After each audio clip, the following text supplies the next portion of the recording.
Échéance trimestrielle, donc fin d'une semaine noire, fin d'un nouveau mois boursier, fin d'un nouveau trimestre, fin d'un premier semestre 2022. Et les trois sorciers de Smart Bourse sont avec nous au terme de cette semaine. Philippe Béchat, bien sûr, le président des Éconoclasses, rédacteur en chef de la Bourse au quotidien. Bonsoir Philippe. Bonsoir. Voilà. Jean-Louis Cussac, Perceval Finance Conseil. Salut Jean-Louis. Bonsoir, Grégoire. Romain Daubry avec nous également, membre de la cellule Info d'Experts de Bourse Direct. Bonsoir Romain. Bonsoir Grégoire. Ravi de vous retrouver. Bon, discussion très libre. Faisons déjà le bilan de l'échéance du jour, qui n'est pas une échéance spectaculaire. Moins 406,70 points par rapport à l'échéance du mois de mai. On compense donc à 5936,70 points, sous des niveaux d'alerte majeurs sur la plupart des grands indices mondiaux, et avec comme fait marquant en début de semaine un énorme gap ouvert sur tous les grands indices mondiaux qu'on n'est pas parvenu à combler manifestement et qui donc ouvre la voie à des consolidations plus marquées dans les semaines à venir. Alors dans les semaines à venir, parce que à court terme c'est très difficile à lire.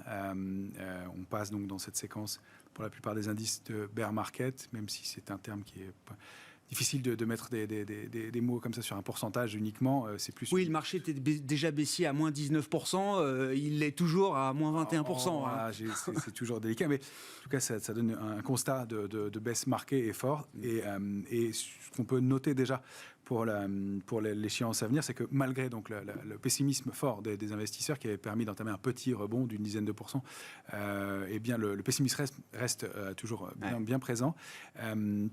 Les portefeuilles sont couverts, mais on va le voir avec beaucoup moins d'intérêt. En fait, ça, c'est ça qui est marquant. Donc, le pessimisme reste présent, évidemment. Les investisseurs restent protégés. La pression baissière ne se dément pas vraiment, mais elle diminue peut-être un peu. Alors, on a une grosse baisse d'intérêt sur le futur CAC 40. On a 15% de contrats futurs en moins, à hier soir, que sur le mois précédent, et 20% que le mois d'avant, que l'échéance d'avant encore. Donc, peut-être un peu moins de pression baissière. On rappellera après peut-être les niveaux, mais la pression baissière, elle a été entamée à partir de 6007 notamment.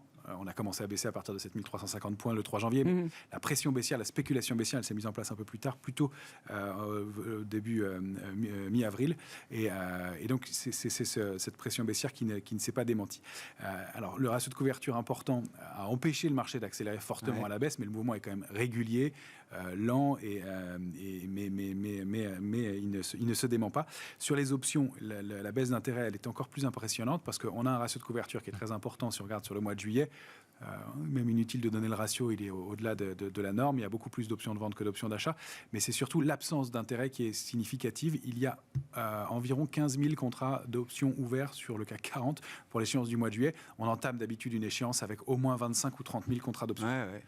Sur une échéance moyenne, puisque ce n'est pas une échéance, c'est une échéance faible. L'échéance du mois de juillet, c'est pas une échéance majeure. C'est pas une échéance trimestrielle comme celle qu'on vient de vivre aujourd'hui, où les volumes sont très largement supérieurs. Mais c'est vraiment que c'est le marché déserté par les opérateurs, que personne ne veut prendre d'initiative et que tous les mouvements se produisent comme on le voit aujourd'hui avec des volumes qui sont relativement moyens. Alors ils sont toujours plus lourds dans la baisse, mais ils sont relativement moyens. On arrive sur cette échéance aussi sur les indices américains avec des ratios de couverture qui battent toutes les statistiques qu'on peut relever depuis 2 ans, avec des ratios de couverture qui sont supérieurs à la moyenne et des opérateurs clairement pessimistes, mais on sent que l'intérêt est en train de se déboucler. Alors, il va être intéressant de voir comment on réagit en début de semaine prochaine, surtout pour voir comment on entame cette nouvelle échéance. Encore une fois, la probabilité de séance baissière plus marquée est toujours très forte. Les mouvements pourraient être de 7 à 12% selon les indices. Au moins, ce sont des schémas et des figures graphiques qui permettent de donner ces amplitudes-là. Maintenant, il peut y avoir des rebonds de court terme toujours, comme c'est le cas dans les bear markets, mais ça donne plutôt la photographie et des structures graphiques d'un schéma qui va être probablement long encore dans ce contexte-là. Oui, tout ça mis bout à bout avec ce gap hebdomadaire de début de semaine, là vous dites ça va peser encore longtemps sur le marché. Il fallait le réintégrer, il fallait l'intégrer vite, invalider ces gaps-là, situer là où ils se trouvent avec leur ampleur et le moment de marché et la période.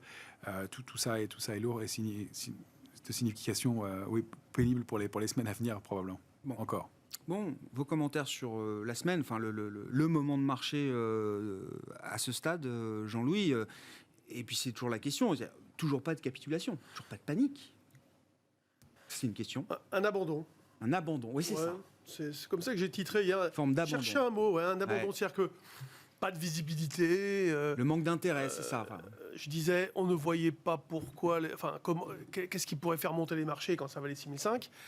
Et on voyait beaucoup de choses qui pouvaient au contraire les faire baisser. Bon, ben voilà, pour une fois, on va dire, le fondamental a repris la main. Alors, moi je trouve que c'est une échéance extrêmement piégeuse. On était autour de 6005, on se demandait ce qu'on faisait là-haut. Philippe a insisté aussi là-dessus. Et on rebondissait tout le temps. C'est-à-dire qu'en fait, et je disais, attention, si on sort par un des côtés, à la baisse, c'est clair. C'était 6325 pour moi, où je commençais à attaquer. À la hausse, par contre, alors là, comme je ne voyais pas du tout en plus de moteur potentiel, c'était beaucoup plus difficile. Sous 6325, à un moment donné, ça l'a cassé. Et à partir de là, pom, c'est parti comme une balle. Mais comme une balle sans bruit, quoi. C'est-à-dire que, comme un coup de silencieux, le marché, il baissait. Puis un coup, on se réveillait, on se disait, mais tiens, qu'est-ce qui s'est passé? Il n'y a pas eu de... on regardait les volumes, ils étaient misérables dans la journée. Alors, on demande d'ailleurs pourquoi on a un marché continu. Tout le volume, il se fait au fixing. Donc, il se fait avec des blocs, il se fait au fixing, il se fait... Bon. Et du coup, on se retrouve, en effet, 700 points en dessous, pratiquement, avec un environnement qui s'est, oui, dégradé. Mais est-ce qu'il s'est vraiment dégradé? Non. On a simplement acté les directions prises par les banques centrales. Cette fois-ci, c'est annoncé. Et on nous fait miroiter un outil magique pour éviter la fragmentation. Alors l'idée, c'est de se dire, ils ont réussi à chaque fois. Alors prions bien fort que ça puisse encore fonctionner.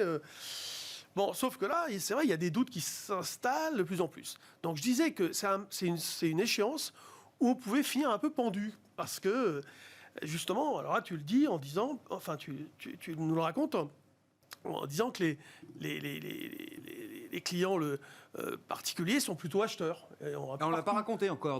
Non. Alors on en parlait avant, mais bon. Mais on en parlait avant l'émission, Ouais. mais oui. Alors, ok. Mais on le sait, puisque quand on regarde les statistiques, on voit notamment les positions. On a des ouvertes. mesures, non mais allons-y Romain, expliquons. On a des mesures qui montrent effectivement que les particuliers Oui, il y a certains sites sont qui longs. publient la position ouverte en tout cas le pourcentage de clients acheteurs ou vendeurs. Et ce pourcentage, il est fréquemment vendeur. Et là, il est passé acheteur très, très nettement depuis quelques jours, quelques semaines maintenant. Et ça, effectivement, c'est un critère qui est assez connu quand on est dans le doute, qui malheureusement fonctionne un peu à l'envers. C'est-à-dire que le marché ayant consolidé pas mal, vous pouvez y voir des points d'entrée, d'autant plus qu'il y a eu ce faux rebond, cette tentative de rebond. Faux, oui et non, il y a 10%, mais qui a été invalidé et donc qui est très, très piégeux. Et une fois que ce rebond est entamé, c'est un marché qui est plus simple. En plus, c'est un marché qu'on a connu, le marché haussier, pendant 2 ans, pour surtout des nouveaux entrants. Donc, c'était une date qui mesure pas mal les choses et qui, malheureusement, s'avère être souvent vrai. Il y a même certains fonds qui travaillent sur cette lecture de la position ouverte du retail. Et voilà, donc... alors, en fait, ce sont des estimations. Hein. Oui. Et c'est souvent sur des CFD. Mais on dit, si vous voulez, qu'au-delà de 70% de positions acheteuses ou vendeuses, le marché a toujours tort. Il y a un excès. Oui, d'accord. Voilà, le marché... Et ça devient un indicateur contrariant. Voilà, c'est ça. D'accord. Donc au-delà de 75, là on est à 75. Bon, c'est un peu... l'idée, c'est que le marché ne peut pas trop rebondir. Alors la bonne nouvelle, c'est qu'à 85-90, il commence à avoir raison. Donc il y a un moment où l'excès aussi, il faut pas paniquer. Et, bon. et voilà. Au-delà de 65-70%, il y a un consensus qui se forme. Et souvent, malheureusement, c'est que c'est trop tôt et que le marché... voilà. Et ça, c'est quelque chose, une proportion qu'on voit rarement dans ce sens-là. Oui, je comprends. Malheureusement, ça se joue aussi. C'est pas le seul critère, évidemment, pour la lecture d'un marché baissier. Alors après, pourquoi le marché n'a pas fait de bruit et il a baissé en crabe au départ, beaucoup, hein, parce qu'on avait des rebonds, parfois c'était 50 points de rebond en 10 minutes. Ce matin encore, on a fait du mouvement. Cet après-midi, on fait des 1, 2, 3% en 1 heure, parce qu'il n'y a rien dans le carnet. Il n'y a rien, c'est vraiment un problème. Là, vous n'avez aucune conviction fondamentale. Vous avez des acteurs de la gestion qui sont parfaitement conscients des risques, depuis longtemps. Et c'est pour ça que toute la hausse, d'ailleurs, s'est construite avec une volatilité implicite qui était très élevée, alors qu'elle aurait dû baisser. Ouais. Et en fait, on n'a jamais eu de complaisance. Non. Et comme il n'y a jamais eu de complaisance, c'est pour ça qu'on est monté, parce qu'il y en a qui étaient un peu pris dans l'autre sens. C'est-à-dire qu'ils disaient, Il va falloir que je paye à un moment donné. Parce que C'était je le peux pas pain rester, trade, quoi, le trade douloureux à suivre Bah, je peux pour pas ceux qui rester hors n'étaient pas marché. dedans. C'est pour ça qu'on baisse aussi doucement. Et là, dans l'autre sens, comme ils ont été quand même D'accord. globalement prudents, D'accord. ils ne sont pas non plus pris à la gorge. Le fait que la vol explose pas. Et c'est pour ça que la vol reste autour de 26. Au plus bas, quand on s'est calmé à un moment donné, on était tombé à 20. C'était énorme, 20. Normalement, ça aurait pu retomber à 12, par exemple. Pourquoi pas? Mais tout ça, ce sont des phénomènes très importants à observer. C'est-à-dire, comment se font les mouvements de marché? Et là, la volatilité implicite envoie un message très fort. La volatilité implicite, c'est ce à quoi on s'attend éventuellement.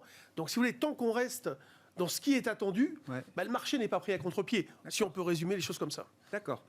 Mais ça nous dit quelque chose de la probabilité du sens du marché? Non. D'accord. Jusqu'à voilà, le CAC à 5009, le marché n'est pas surpris de se retrouver là 5880, mais oui, 5880, d'accord. Et après, ça peut renseigner sur des vitesses potentielles, les effets dominos. Et vous voyez, il n'y en a pas eu. On ouvrait souvent avec des gaps, puis ça bougeait pas. Ouais. Alors, puis après, boum, boum. Philippe, votre bilan de l'échéance? Bon, je pense que sur les actions, on a à peu près tout dit.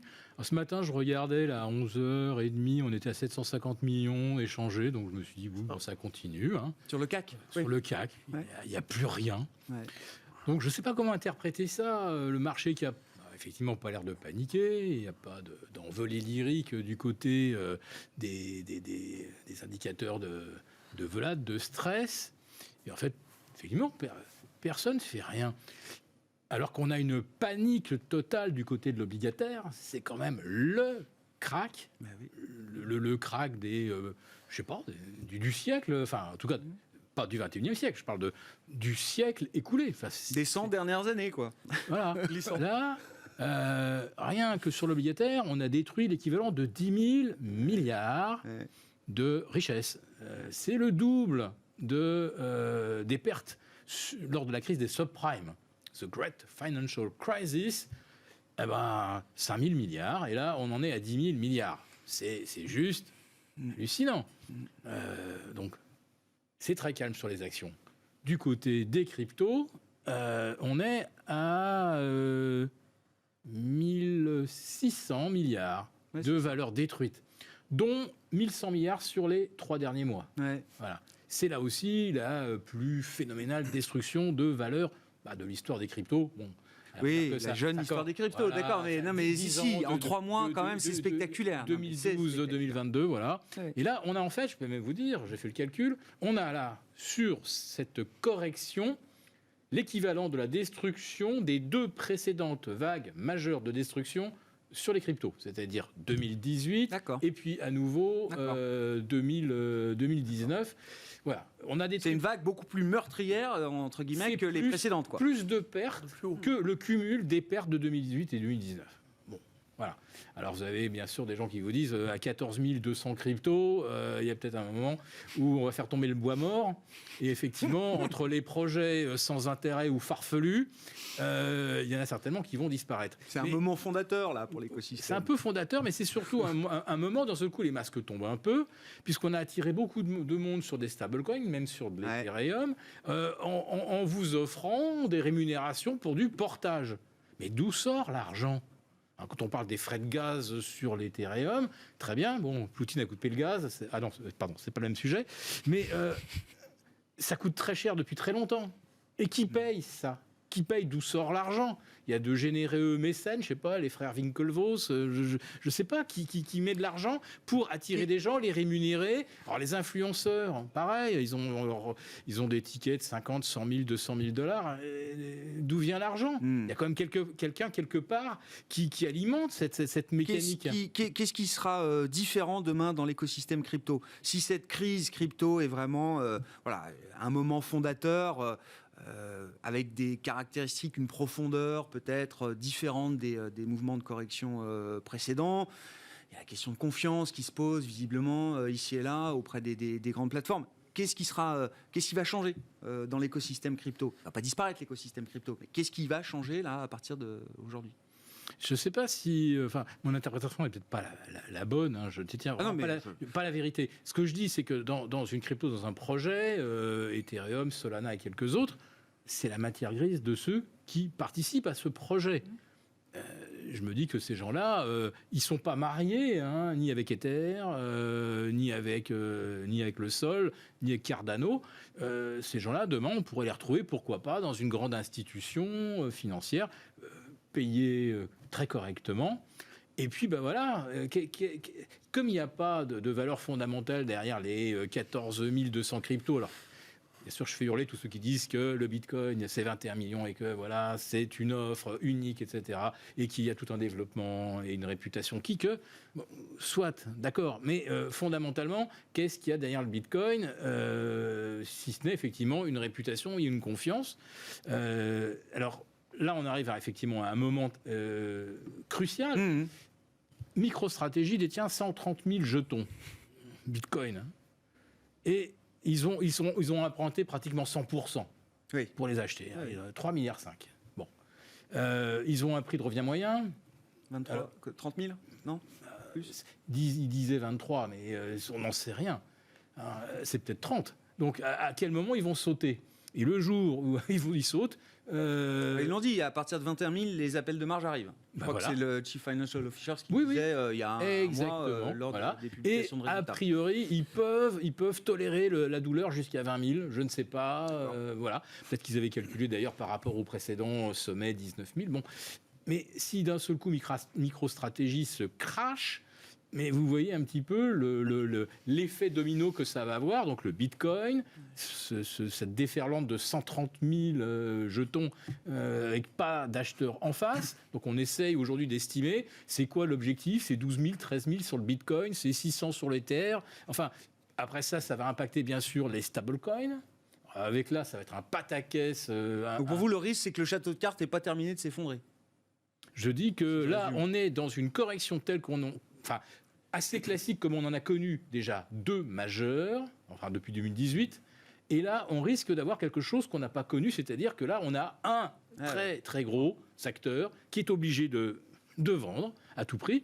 Elon Musk, je ne sais pas à combien il les a ces bitcoins, mais il y a peut-être un moment aussi où il va falloir qu'il prenne des décisions. Enfin là, ça peut être d'un seul coup le château de cartes qui s'effondre, et c'est pas seulement une bulle spéculative qui se dégonfle. C'est bien la preuve on n'a jamais autant parlé des cryptos dans cette émission. Non, mais c'est vrai. Donc non, mais le risque aussi, le risque, c'est la fuite des cerveaux. Il se passe quelque chose. Voilà. Et le vrai risque, c'est qu'après cette correction, c'est la fuite des cerveaux de gens qu'on ne pourra plus rémunérer et qui iront se vendre, je ne sais pas, pourquoi pas à la banque centrale européenne ou autre. Oui, on verra. On attendra de voir quand même. Mais bon. Après cette parenthèse, alors je ne sais pas si ça vous a envie de réagir.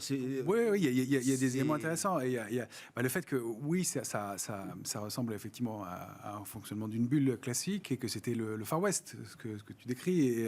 Et le fait qu'il y a un moment où il y a un écosystème qui n'est pas sain, trop nombreux, trop d'acteurs, pas de régulation. Et voilà, ça ne veut pas dire qu'il n'en ressorte pas quelque chose de positif, comme au Far West, à un moment, et que ça se soit purgé, nettoyé.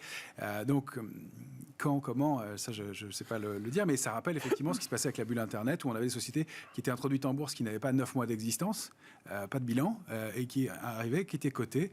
Vous les retrouverez, 9 mois d'existence et une introduction en bourse, ça vous rappellera quelque chose, et qui ont fait faillite après avoir pris 800%. Enfin, donc des choses pas raisonnables, pas mesurables, mais qui ont fini par à chaque fois déboucher. on dit c'est différent. Et ce sera probablement différent, et il y aura probablement des success stories, mais probablement une régulation, la création de supports plus stables. Ce qu'il faut dire aussi et rappeler, c'est que c'est devenu un marché de professionnels, parce qu'il s'est passé sur les crypto-monnaies, en termes de volatilité, des amplitudes de marché qui ont représenté en quelques jours, quelques semaines, des années entières de vie sur les marchés indiciels classiques. Donc, tous les professionnels de marché, des ingénieurs notamment, qui étaient payés en salle de marché institutionnelle pour créer des algorithmes, se sont dit, mais si moi j'utilise une partie de mes bonus et que je branche les algorithmes que je mets sur les marchés actions ou indiciels classiques, j'ai en quelques jours des résultats qui sont équivalents à plusieurs mois ou années de travail sur des marchés indiciels. Donc, il y a des professionnels qui utilisent ce marché et la baisse pour gagner de l'argent aussi. Donc, les premiers cracks étaient liés à la méconnaissance, de la méfiance des changements. Là, il y a du professionnel aussi, et il y a de la spéculation baissière qui intervient très probablement là-dedans. Et il n'y a pas que de la perte de valeur. Il y a des gens qui en ont gagné. C'est un marché qui s'est professionnalisé. Il y a aussi des gens qui en ont gagné, probablement. La tentation de faire craquer MicroStrategy, si effectivement il se crée une sorte de Robin Hood pour aller semer la panique chez MicroStrategy et peut-être chez Elon Musk, voilà, ça peut être une tentation. Hein. Moi, je vais donner un conseil de trader précis. Oui. Quand on a comme cela un effondrement d'un marché, d'un actif, ou de plusieurs, parce que là, c'est des cryptos, mais peut-être demain, on dira, tiens, le CAC 40, il faut faire des grands choix, dire, voilà, qu'est-ce que j'ai acheté comme crypto, par exemple. Parce que quand ça s'effondre, les bonnes s'effondrent moins et les mauvaises s'effondrent davantage, voire disparaissent. Il ne faut pas essayer de se refaire sur celle peut-être qu'on a achetée et qui est mauvaise. Et si on y croit à ce secteur des crypto-monnaies, il faut se dire, bon, j'avais une saloperie là, alors si c'est Terra Luna, c'est trop tard, mais j'en avais une qui a l'air de ne pas vouloir y aller. De toute façon, la fois dernière où tout s'est envolé, elle n'y est pas allée non plus. Et puis là, elle a perdu, elle a divisé par 2, par 3, par 4. Mais même si elle a divisé par 4, il vaut mieux s'en débarrasser et acheter peut-être celle dans laquelle il y a de l'avenir, comme peut-être le Bitcoin. Moi, je ne suis pas du tout un spécialiste pour donner des recommandations là-dessus. Non, mais c'est une méthode, c'est une manière de faire. C'est une manière de procéder.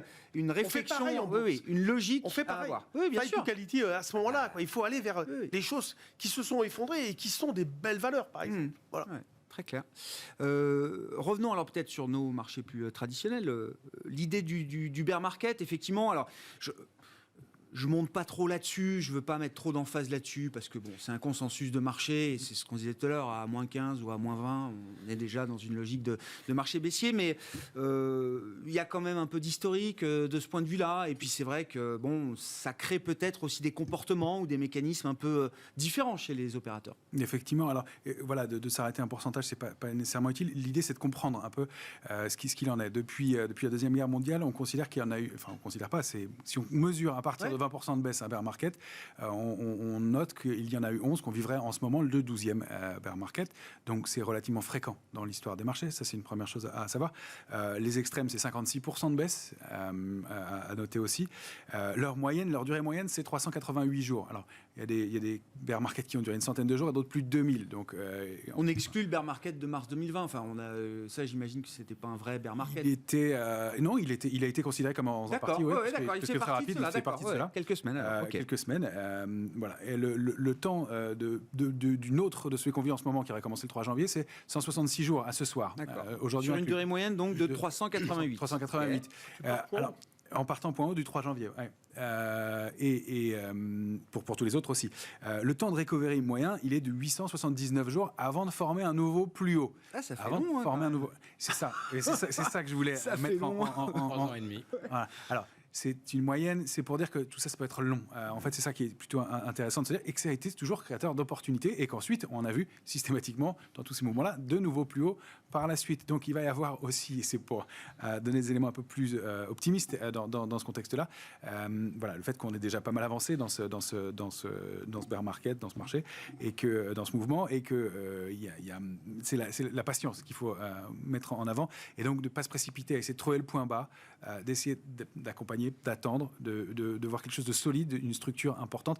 Et il est clair que les configurations graphiques qu'on constate et qu'on voit ce soir sur la plupart des grands indices ne sont pas très, très, très engageantes. Donc, de pas hésiter à prendre du temps, d'avoir du cash comme on le proposait, et d'essayer de trouver des actifs qui vont permettre de faire le dos rond au moins dans le cas de figure. C'est quoi les repères qu'il faut avoir en tête, là, les repères techniques à ce stade Quand vous avez des marchés qui ont pris de la vitesse à la baisse, on s'éloigne très très vite du niveau à partir duquel on pourrait commencer à neutraliser la situation. Alors, moi, si vous voulez, à l'époque, j'avais pris 6325, qui était super agressif, et c'était important pour moi d'agir très vite à ce moment-là.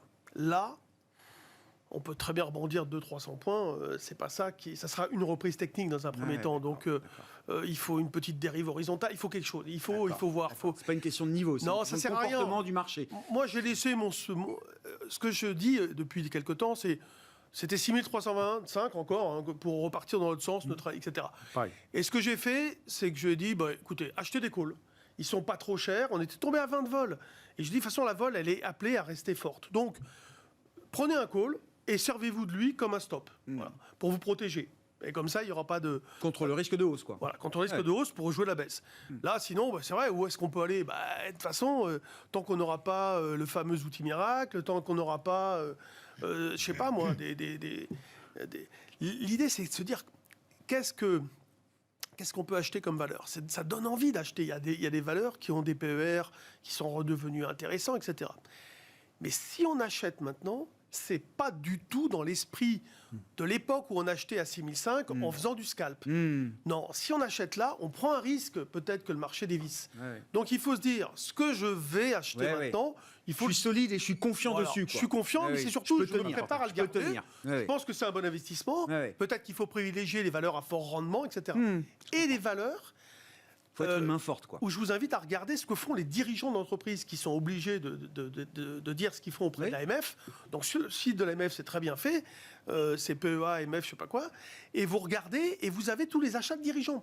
Ça veut pas ça dit pas que c'est le plus bas. C'est pas parce qu'ils achètent que... C'est pas une règle automatique. Il y a des valeurs, Ouais. je peux vous en citer une, Vika, où il y a eu beaucoup d'achats, par exemple, de dirigeants. Je me dis, c'est peut-être pas le point bas, mais on est sur un niveau support. Si le dirigeant a confiance, ça me donne une indication. Oui, bien sûr. Et je vais la mettre dans la colonne des valeurs que peut-être j'achèterai si ça rebaisse encore de 20%, je ne sais pas. C'est ça, c'est un indice supplémentaire qui permet de se forger sa conviction. Mais regardez, c'est intéressant. Sur la valeur d'un dossier. Oui, Romain. Oui, difficile de trouver des valeurs fortes en ce moment. Effectivement, si on veut des repères techniques, on peut le regarder du côté des options, en tout cas des prémices, des intérêts en place sur le CAC 40 pour l'échéance de juillet. On a une zone forte, 5007, 5009 en bas, qu'il ne faut pas rompre. Ça, c'est un risque d'accélération fort avec 5003 autour en mire. Il y a un pivot qui se situe autour de 6100. Et les intérêts au-dessus, ils ont l'air de bloquer à 6005, 6007. On retrouve exactement les niveaux à partir desquels les vendeurs ont pris la main. Et c'est ça qu'on peut avoir comme repère large dans ce contexte. Philippe, si vous voulez commenter, réagir. Oui, je vais rebondir sur les niveaux. Bon, déjà, alors l'Eurostoxx, intéressant. Exactement 50% de retracement de la hausse 2004, 4004. Voilà, il est à 4000, il est à 3004. Donc il est exactement au milieu.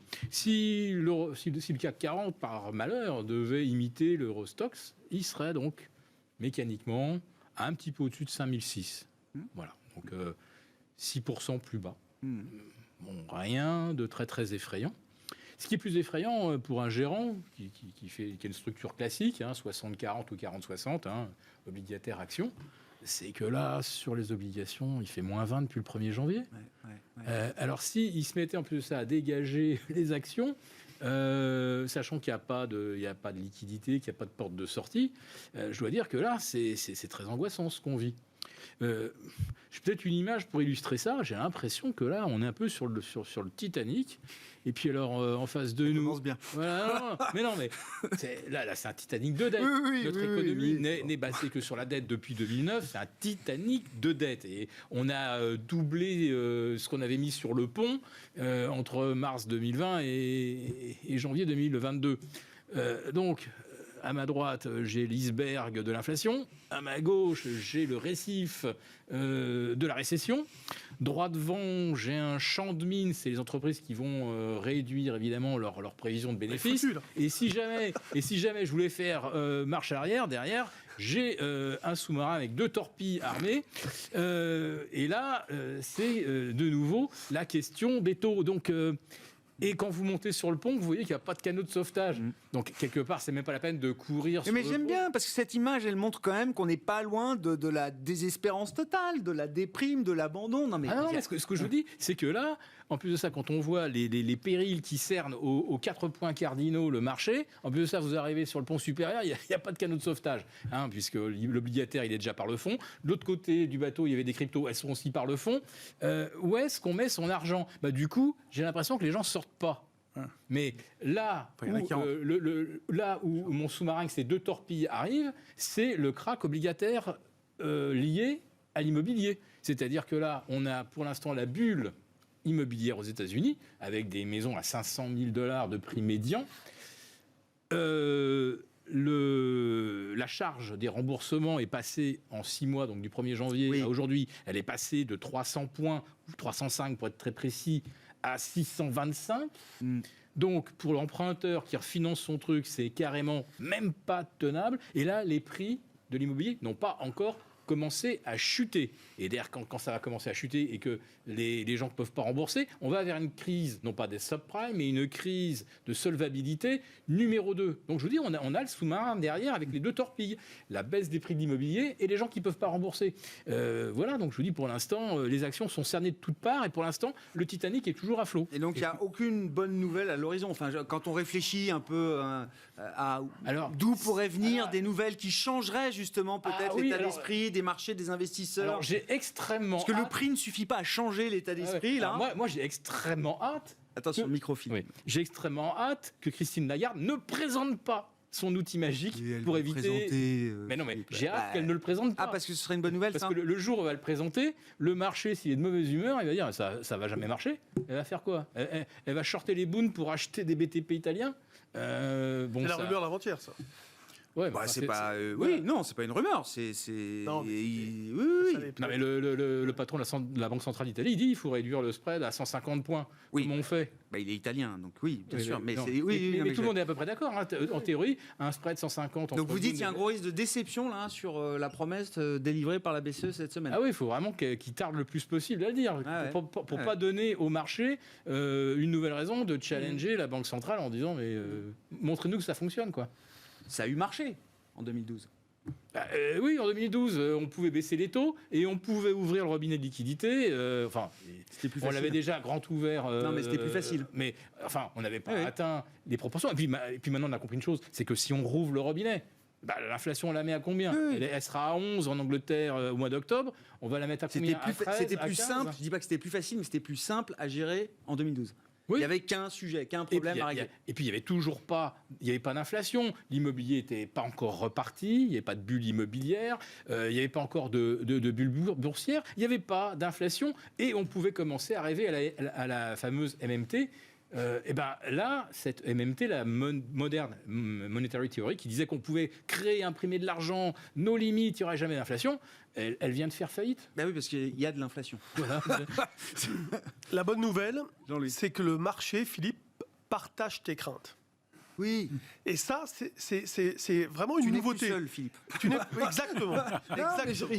Et c'est pour ça qu'il se passe ce qui se passe. C'est-à-dire que je définis la situation comme un peu un abandon. Qu'est-ce qu'on fait Et parce qu'en même temps, bien sûr qu'il va y avoir des sociétés qui vont pâtir énormément de la situation, les petites, etc. Mais les LVMH, toutes ces grandes boîtes qui ont quand même des très bonnes visibilités sur leurs activités. Je prends des paris, moi, sur une économie en récession, avec un crack immobilier. Il y a quand même de l'argent. Mais bon, c'est pas évident de faire le pari qu'on va encore beaucoup baisser. Je dis pas que ça va pas être le cas, mais il y a beaucoup d'acteurs. C'est un pari qui devient plus risqué aujourd'hui. Il y a beaucoup il est risqué, oui, c'est toujours risqué, mais il y a beaucoup d'acteurs qui sont, je vous dis, avec beaucoup de liquidités, avec... il y a beaucoup de shorts sur le marché aussi. Vous avez beaucoup de positions sur des valeurs, il y a des shorts. Donc ça, c'est des sur acteurs potentiels. Ils empruntent des titres pour les shorter. Là, c'est pareil, sur les déclarations. Vous voyez, emprunter des emprunts de titres pour shorter des titres. S'ils se font avoir, ça, vous savez, le coût, ça coûte cher d'emprunter et ça coûte cher, c'est de perdre après. Hein. Moi, là, les 3,25 sans risque sur les T-bonds américains, en plus avec un dollar qui est bien orienté, moi je me sens plus confortable qu'à faire le héros sur les actions dont on n'a pas encore révisé à la baisse les perspectives. Donc le CAC 40, je dis, il n'a pas encore commencé à baisser. Et actuellement, on se dit, oui, je ne sais pas où aller. Comme je vous dis, dans le Titanic, il n'y a pas de canot de sauvetage pour l'instant. Mais à un moment, si, quand même, là, 3,30, 3,50 sur les taux sans risque américains, ça va finir, effectivement, on va pouvoir réinvestir sur le billet à terre. Ça, c'est la bonne nouvelle. Ben oui, ça redevient une alternative. Voilà. Mais quand ça va vraiment redevenir une alternative, ça ne va pas être une bonne nouvelle. Ça va pas du tout être une bonne nouvelle pour les actions. Total Energy, c'est du 6% pratiquement aussi de rendement. Oui, Score aussi. Et c'est effectivement sur qu'il y a des acteurs qui savent où aller, puisque ce qu'on constate depuis février dernier, c'est que la position ouverte nette baissière augmente. Donc la position déclarée sur les 250 valeurs qu'on peut vendre à découvert à la Bourse de Paris a augmenté. Il y en avait 80 au mois de février. Il y en a près de 100 maintenant, 98. Donc des nouvelles valeurs et dont plus d'une dizaine le mois dernier. Donc il y a des acteurs qui ont l'air de penser que la baisse n'est pas terminée et ils prennent ce risque-là et ils l'accentuent. Ils l'ont accentué sur CGG un petit peu. Ils l'ont diminué sur Orpea depuis un mois.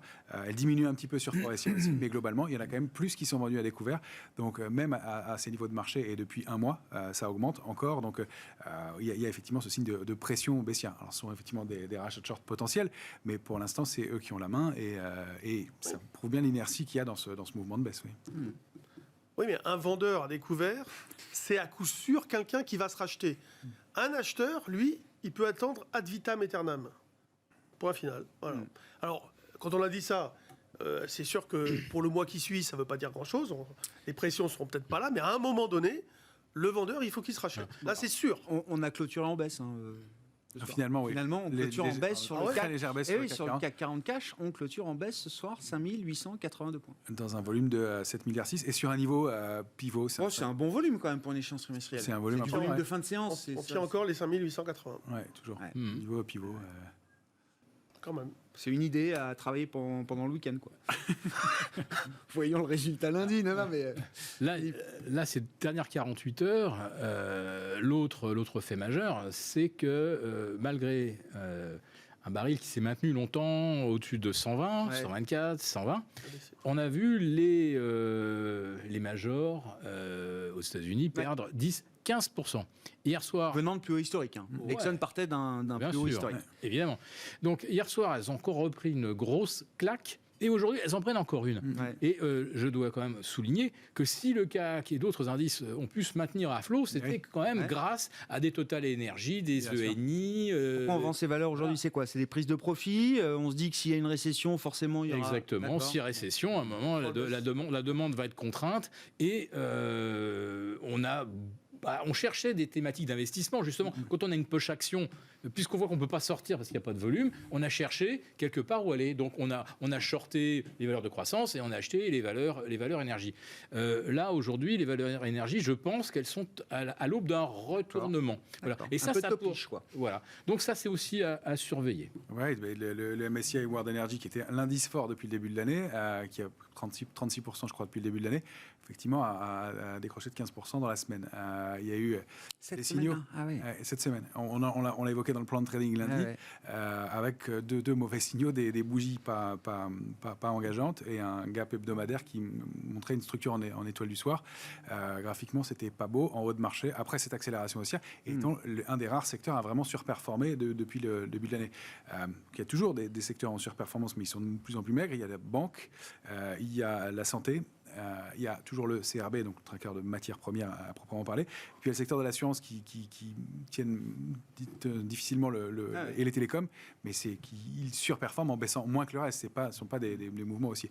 Mais si le MSCI World Energy rebaisse alors que c'était le secteur fort du moment, il y a probablement déjà une prise de bénéfices solide. Août 2008, les indices commencent à casser vraiment des supports importants.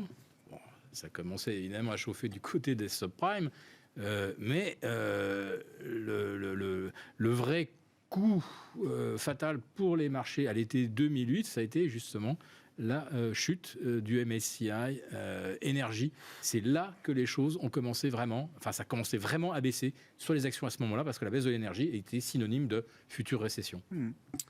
Sur les devises, l'euro-dollar, qu'est-ce qu'on peut dire à ce stade? Ouh là là. On est à 10 de vol implicite. Ouais, nous étions à 5,5. C'est plus pareil. Ouais. En général, si vous voulez, on a souvent une vol implicite qui est la moitié de celle du CAC. Quand on était à 14, on était à 6,7, des choses comme ça. Bon. Et là, on a l'eurodoll qui était plutôt à 7,6, 7,8.